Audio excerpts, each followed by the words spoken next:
আসসালামু আলাইকুম এভরিওয়ান, কেমন আছেন সবাই? আশা করছি সবাই অনেক বেশি ভালো আছেন। আলহামদুলিল্লাহ আমিও অনেক ভালো আছি। আজকে দুপুরে রান্নাবান্না করছি। এখানে গরুর মাংস রান্না করে নিচ্ছিলাম, সুন্দর মতো ভুনা করে রান্না করে নিব।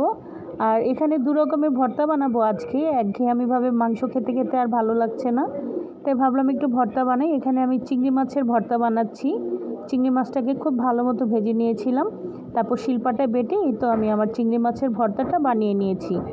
এবার বানাচ্ছি শুটকি মাছ দিয়ে কাঁঠালের বিচির ভর্তা। কাঁঠালের বিচির ভর্তাটা শুটকি দিয়ে বানালে আমার কাছে খেতে খুবই ভালো লাগে। আমার দুই রকমের ভর্তা বানানো শেষ, খাওয়া দাওয়া করতে বসে পড়েছি। এখানে ছিল দু রকমের ভর্তা, ছিল একটা সবজি আর ছিল জলপাই দিয়ে ডাল রান্না। তো খাবার খেতে বসে পড়েছি। শুরুতেই আমি চিংড়ি মাছের ভর্তাটা দিয়ে খাবারটা খেয়ে নিচ্ছি। চিংড়ি মাছের ভর্তাটা খুব মজা হয়েছিল। সাথে খেয়ে নিচ্ছিলাম কাঁঠালের বিচের ভর্তা, এটাও খেতে বেশ মজা হয়েছিল। তারপরে দু রকমের ভর্তা দিয়ে ভাতটা যখন খাওয়া হয়ে গিয়েছে, তখন আমি গরুর মাংস নিয়ে নিয়েছি। একদম ঝুরা ঝুরা হয়েছে মাংসটা, খুব মজা লাগছিল। এই ছিল আমার আজকের ভিডিও। সবাই ভালো থাকবেন, দেখা হবে পরবর্তী কোনো ভিডিওতে। আল্লাহ হাফেজ।